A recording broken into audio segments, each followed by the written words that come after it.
E o Politizando começa agora. Para você que não gosta de política, esse programa é para você. Política tem tudo a ver com a nossa vida. E hoje eu recebo aqui ele, que é vice de Marcelo Ramos, Luiz Castro. Seja bem-vindo. Obrigado, Érica. Prazer estar com você aqui. Luiz Castro dispensa, a sua biografia, as pessoas lhe conhecem, você é um político bastante conhecido aqui no estado do Amazonas, precisamente em Manaus. Você já concorreu a muitos cargos, já foi prefeito de município, né?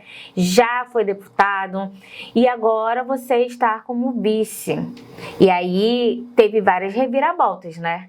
Você estava vendo para ver como que seria a sua caminhada, ensaiou aí uma candidatura para a vereança, né? Uma pré-candidatura e aí ficou como vice. Conta para mim os bastidores de como foi que isso aconteceu.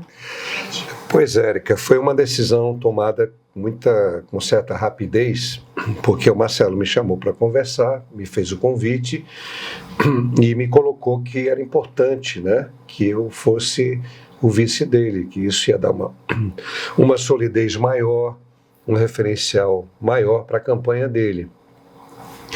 E, ao mesmo tempo, eu pesei vários fatores pessoais, familiares.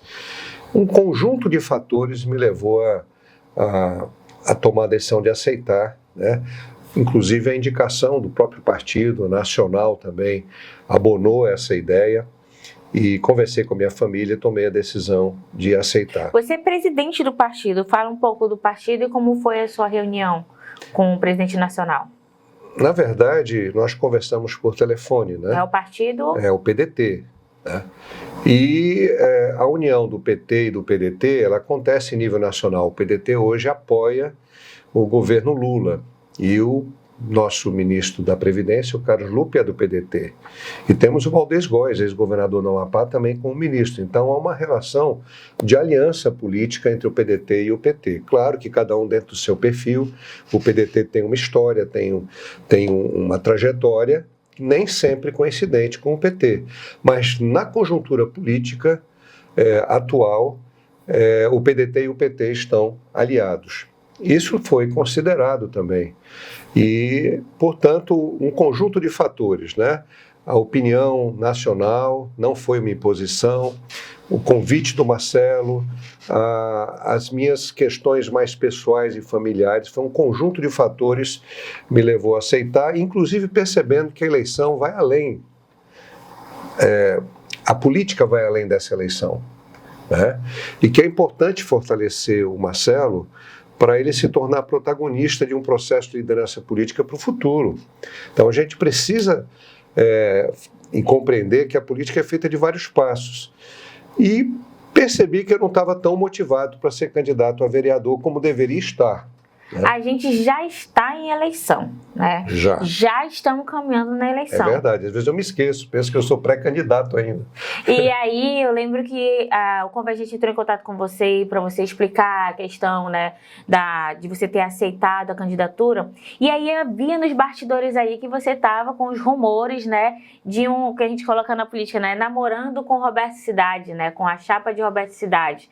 E aí você sente, né, porque nos bastidores se colocou como se você tivesse abandonado aquele projeto. Você abandonou o projeto? Na verdade, aí sim... Ou não existia um projeto? Existiu uma proximidade. Nós dialogamos primeiro com o Davi Almeida, né? Não foi possível porque o Davi queria impor uma obrigatoriedade de 2 vereadores já eleitos entrarem no partido, e isso criar uma desarmonia muito grande dentro do PDT, porque os pré-candidatos acreditavam que teriam chance de ganhar, desde que não viesse alguém de fora com muita expressão. Esses cavalos de Troia, né, do Davi, né? Aí conversamos com Cidade. Naquele momento foi uma conversa muito amistosa. Cidade é uma pessoa muito boa de conversar, muito afável. Porém, recebemos uma cobrança da Nacional para um alinhamento com o Marcelo Ramos. E isso veio o presidente do PT, ministro da Previdência, o Carlos Lupe, que é o presidente de honra do PDT, e nós fomos chamados para uma conversa em Brasília, né? Aí não é a minha decisão de ser vice, aí é a decisão da aliança com o Marcelo. E essa decisão acabou acontecendo por aceitarmos a orientação de Brasília até para que o PDT mantivesse uma linha de coerência no seu discurso, na sua trajetória, considerando inclusive a aproximação de setores de ultradireita do candidato Roberto Cidade, como de fato aconteceu. O vice dele é um político de ultradireita, como nós prevíamos, nós sabíamos que isso ia acontecer. Como é que o PDT ia explicar estar nessa coligação? Então atendemos o pedido, a orientação da Nacional. Agora é momento de eleição e vamos falar de eleição e a gente entra no quadro Sincerão. Quando a gente fala de eleição, quantos vereadores o partido, o PDT, está com o objetivo de fazer? A gente tem o objetivo de eleger 3, pelo menos 2, né, vereadores. Mas é um conjunto, a gente tem um time muito bem distribuído, pessoas que concorreram em outras eleições, tiveram 1.500 votos, 2.000 votos, 2.500 votos, pessoas que tiveram 700, 500, mas que estão mais experientes, jovens, candidaturas de jovens também com potencial, mulheres, várias pessoas que nunca concorreram, mas trazem a representação de um segmento importante. Então, é um partido que está bem representativo da sociedade. E eu acredito que a gente vai ter um bom resultado, sim, e vai conseguir ter uma boa performance. Você, como vice, é importantíssima a sua opinião, e a gente vai colocar aqui uma opinião, vai sem ferir a integridade de ninguém, mas as pessoas precisam saber como você pensa. Hoje, olhando para a CMM, quantos desses vereadores você acha que tinha que voltar? São 41. Eu acho que o ideal seria que voltassem talvez uns 10% dos vereadores, né? Que houvesse uma renovação quase que total. Porém, a gente sabe que não vai acontecer. Eu espero que pelo menos metade renove. Olhando para a CMM, também como cidadão, não só como vice, né, como político, quais vereadores você acha que não deveria votar de jeito nenhum? Olha, Érica, como eu te disse naquela entrevista anterior, eu não domino uma avaliação individualizada de cada candidato. Eu percebo que a qualidade parlamentar caiu muito. Uma Câmara que teve Jefferson Pérez, que teve o Zé Ricardo, que teve Praciano, o próprio Plínio, né? Pode-se discordar dele, mas era um vereador propositivo. A gente tinha muita qualidade de discussão e essa qualidade empobreceu. Né? É difícil dizer quem é que tem o discurso mais pobre, mais fraco. Você acha que ela empobreceu por falta de formação ou por má vontade realmente? Eu acho que ela empobreceu por 2 fatores. A mercantilização da política. A política está muito mercantilizada, principalmente nas eleições proporcionais. Pessoas com grande estrutura de dinheiro, de poder econômico, de poder político, cooptam muita gente. Depois são aqueles que vão reclamar, porque sonhavam com emprego no gabinete, sonhavam com cargo público, com favor, com uma benesse, acaba a eleição e acaba aquele dinheirinho de cabo eleitoral, de contratação, eles voltam para a mesma situação. Essas pessoas são manipuladas e elas acabam sendo reféns do poder econômico, do poder de alguns candidatos que têm muito dinheiro. Aí falta também, vamos dizer, uma melhor avaliação que o Manauara teve, eu espero que agora volte a ter, da qualidade individual de cada político. Você vê, nessa última eleição, Serafim Correia, que é um político propositivo, preparado, perdeu a eleição. Marcelo Ramos, que é um político super preparado, fez um brilhante trabalho no Congresso Nacional, também perdeu, por poucos votos, perdeu a eleição. A gente pode discordar politicamente da linha ideológica, mas o Paulo Deney sempre foi um grande defensor da Zona Franca de Manaus, também perdeu a eleição. Então, é preciso que o eleitor comece a olhar também quem é o mais preparado, quem é o mais capacitado, quem é aquele que pode fazer um trabalho de qualidade, fiscalizar, propor, porque não é só criticar o erro. Bom, eu critico o erro, mas eu apresento uma alternativa. Eu vejo que dessa forma não está certo, mas dessa forma pode ser feito. Isso está faltando, é só um falando mal do outro. Luiz Castro, nas análises assim, que a gente vai acompanhando, que a gente também vê o eleitorado, né, que são os seguidores, que também se manifestam nas redes sociais, a gente acompanha como que as pessoas falam também nos perfis de vocês. O que a gente percebe? Que as pessoas elas querem um novo, né? Elas querem uma renovação. E para você, esses novos nomes da política representam uma renovação?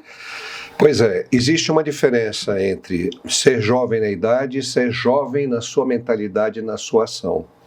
Renovação pode acontecer com um político de 80 anos, mas que pensa de maneira contemporânea, que percebe o que está acontecendo, que vislumbra o futuro, que é capaz de absorver da juventude as boas ideias, mas trazer a sua experiência. Só juventude não resolve. Só mudar por mudar não resolve. Nós tivemos a mudança do atual governador, olha o caos na saúde. O próprio prefeito Davi foi uma mudança e há muita gente decepcionada com ele. A gente precisa de uma mudança verdadeira. Nós não tivemos ainda na política do Amazonas uma mudança verdadeira depois de Gilberto Mestrinho. Vamos ser sinceros. Gilberto, naquele momento, que hoje é um político considerado antigo, né, do passado, mas naquele momento da eleição dele, ele e depois o amazonino representaram mudança. Depois disso, nós tivemos mudança na forma, na embalagem, mas não tivemos mudança. Essencial, o modelo de gestão continua o mesmo. Por que você acha que Marcelo Ramos escolheu você como vice? Acho que um dos motivos é esse. É que eu e o Marcelo representamos políticos maduros, mas com visão de mudança, de renovação. Mudança de transformação da forma de governar Manaus. Nós entendemos que é possível fazer diferente, ficar menos refém de certos interesses, trabalhar para que a sociedade tenha os seus direitos coletivos assegurados, priorizar a educação de verdade. Educação sempre é prioridade no discurso, mas na ação não é. Vamos utilizar o termo abajur, que já foi citado aqui por outros candidatos, né? Sim. Você, como que você vê esse termo abajur? Você vai ser um vice-abajur? Não, eu acredito que quando o Marcelo me convidou e no compromisso que nós assumimos, é de compartilhar decisões, respeitando que o prefeito é o prefeito e o vice-prefeito é o vice-prefeito. E agora, ao longo da nossa campanha, a gente tem conversado bastante. E há uma grande afinidade. Mas eu tenho contribuições mais específicas, por exemplo, na área de meio ambiente, na área de infância e adolescência, as questões relacionadas à saúde, e especialmente direitos de portadores de doenças crônicas. Eu tenho um perfil de atuação que me ajuda a complementar a atuação do Marcelo. Então, vamos dizer, não posso ser um vice decorativo, não dá para ser. A gente agora vai para a roleta política e depois a gente vai falar sobre o plano de governo de vocês. Tá bom. Na roleta política, bora afastar só um pouquinho aqui a sua água. Posso colocar ela para cá? Pode. Para ela sair da... Essa aqui é a sua água. E aí você vai rodar e aí a gente vai comentar sobre essa personalidade. Pode rodar a boleta.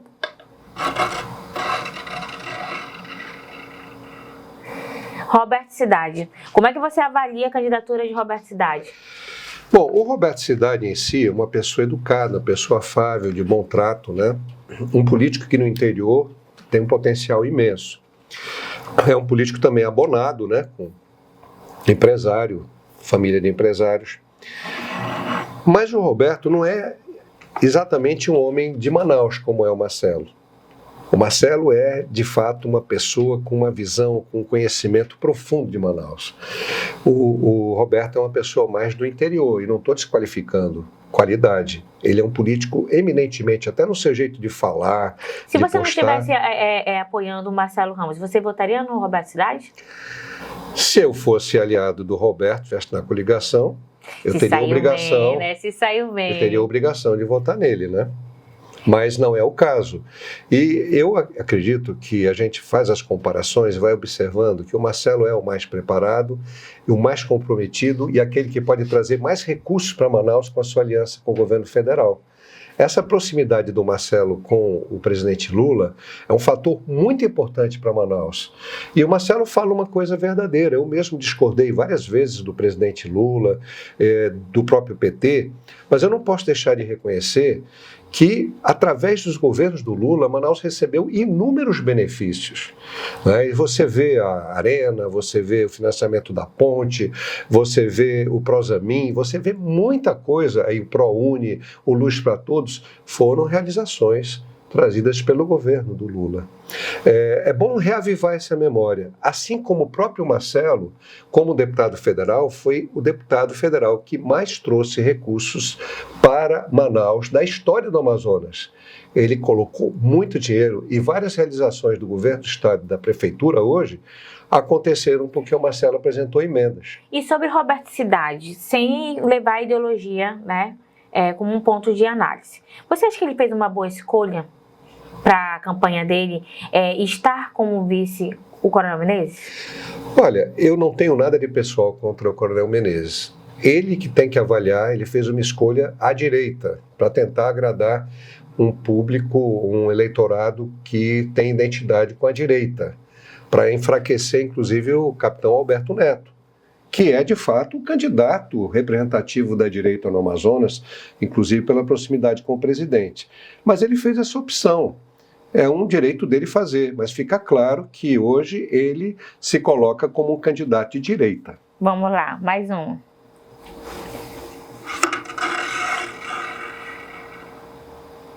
Vamos lá, deu o Gilberto Vasconcelos. Gilberto já veio aqui com a gente, vai vir no debate político também. Como é que você avalia a candidatura de Gilberto Vasconcelos? Bom, ela tem um certo simbolismo, né? Talvez até... Ele é esquerda. Você sabia que ele veio aqui num outro programa do debate político e ele é contra o Lula. Às vezes as pessoas acham que todos os partidos de esquerda são Lula, né?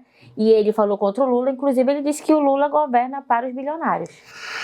O candidato PSTU, ele preenche um perfil de ultra-esquerda. Como existe a ultradireita, ele preenche um perfil de ultra-esquerda. É uma esquerda que nunca conseguiu chegar a lugar nenhum no Brasil e no mundo. É uma visão utópica, desligada da realidade, com todas as boas intenções que eu acredito que ele tenha. Você percebe que essa ultra-esquerda, ela defende algo que não é exequível, é uma ruptura que não é mais possível. Acho que o próprio Marx, se tivesse ressuscitado, veria que não seria possível mais fazer a revolução marxista que foi feita, por exemplo, na Rússia, na época do Lenin, na União Soviética. O mundo mudou. Então os processos são outros e o PSTU me parece que ficou no passado. Ele em si é uma pessoa sincera, eu percebo que ele é uma pessoa verdadeira, mas em alguns momentos parece que ele sai da realidade e vive um processo de fantasia. Ele tentou justificar aqui também no debate, né, que houve. Ele falou que, por exemplo, grande parte dessa fumaça, a justificativa da fumaça aqui seria da Palestina. Por aí se tira, né? A ideologia fica tão forte, isso acontece à esquerda e à direita, que uma narrativa fantasiosa se torna. Imagine a fumaça das bombas na Palestina atravessando todo o Oriente Médio, o Oceano Atlântico e chegando aqui. Eu acho que ele já se arrependeu de falar isso, né? Não tem nada a ver. Nós sabemos que a fumaça é produzida na Amazônia, no sul do estado, no Acre, em Rondônia, e vem para cá. Inclusive, quando os ventos estavam levando para o sul, São Paulo ficou coberto, Paraná, Rio Grande do Sul, de fumaça. Então, a gente percebe nessa afirmação do candidato que é uma espécie de mundo paralelo, o mundo da fantasia. Como também tem algumas pessoas de ultradireita que fazem isso, por exemplo, ao acusar o Marcelo Ramos de ter sido contra a Zona Franca, quando o Marcelo defendeu a Zona Franca com unhas e dentes. E quem tentou fulminar a Zona Franca foi o ex-ministro Guedes. Em várias ocasiões, ele tentou fulminar, e se não fosse a bancada de deputados federais e de senadores ter se articulado, lutado, o presidente Bolsonaro teria aceitado as tentativas de seu ministro da Fazenda de prejudicar a Zona Franca. O Marcelo sempre foi muito firme a favor da Zona Franca, mas tem gente da ultradireita, porque não gosta do Lula, não gosta do PT, inventa e tem gente que acredita. Vamos aqui, agora a última aí, vamos rodar. Roda com força aí que é pra gente poder... Davi Almeida. Davi Almeida não tem participado de debate. Participou agora, né? Recentemente, de uma entrevista na Band, eu acho que é difusora, né? Foi com a difusora, e aí foi citado sobre situações de possíveis escândalos, né? De possíveis ligações, de contratos relacionados a familiares dele, e ele negou. Então ficou até um clima, esquentou um pouco entre ele. A jornalista Paula Litaif que insistiu em perguntar, ele ficou bastante desconfortável, mas esse é um momento realmente para esclarecer, né? Ele Sim. É uma pessoa pública. Como é que você avalia hoje a gestão do Davi Almeida? Olha, o Marcelo costuma usar uma expressão, a gestão mais ou menos. ela cabe bem. É mais para mais ou mais para menos? Em alguns momentos é mais para menos, outros momentos é mais para mais, né? Mas, em geral, para a população mais vulnerável tem sido mais para menos do que mais para mais. O Davi, ele não é uma pessoa incapaz, ele é um homem inteligente. Mas o governo dele é cheio de altos e baixos, né? Em algum momento faltou ao Davi a ousadia de realmente fazer uma gestão diferenciada. Esse não é um problema só do Davi, esse problema foi do Alfredo, foi do Amazonino. Ele encapsula o prefeito dentro de uma visão tradicional do fazer político. Falta coragem de romper esse modelo de fazer política que está instalado há muitos anos aqui. E isso faz com que também haja uma rejeição muito grande, né? Outro problema que aconteceu com ele é que ele gerou muitas expectativas que não puderam ser cumpridas. Quando você fala, vou asfaltar 10 mil ruas e asfalta 3 mil ruas ou 4 mil ruas, 5, 6 mil ruas ficam sem ser asfaltadas. Então isso é um risco que o político tem que evitar. É melhor ele dizer, eu vou asfaltar 3 mil ruas, mas vou tentar asfaltar muito mais. E, de repente, ultrapassar a meta. Esses tipos de situações que talvez faltou uma assessoria política melhor para ele evitar esses erros políticos. Agora a gente vai falar sobre o plano de governo, e quando você estava falando sobre a questão da gestão de Davi Almeida, nas propostas que ele fez e que algumas ele não cumpriu, eu quero saber qual é. Vocês fizeram um plano de governo ali com algumas propostas, né? Algumas promessas. E uma das coisas que a população questiona bastante realmente é a questão de não cumprir promessas. O plano de vocês está viável para 4 anos? O plano que foi entregue no TRE, que ainda não é um plano acabado, é um plano de 5, 6 páginas, é apenas o de diretrizes de plano de governo, com as linhas principais e algumas ações prioritárias. Nós estamos trabalhando, coletando muitas sugestões para incorporar nesse plano de governo dentro de cada um dos segmentos que está colocado ali. Então, ele não é um plano de governo acabado. Mas qual é a principal promessa que hoje vocês estão fazendo, você e Marcelo Ramos? Bom, que amanhã, se vocês ganhassem, eu poderia dizer, cobrar de vocês, né? Primeiro, eu acho que as principais. Educação, prioridade de fato. Isso está muito forte, muito sincero no Marcelo e muito verdadeiro. Isso nos entusiasma, porque eu sou do PDT, que é um partido que iniciou com o CIEPRES, com o Brizola, ensino em tempo integral. E o Marcelo está muito focado nessa questão da educação, na importância da educação como elemento transformador da sociedade, de mudança, inclusive, do futuro das nossas crianças, dos nossos jovens. Outra diferencial, outro compromisso muito forte é na área de saúde. É muito claro para o Marcelo que a saúde precisa ser trabalhada de forma integral.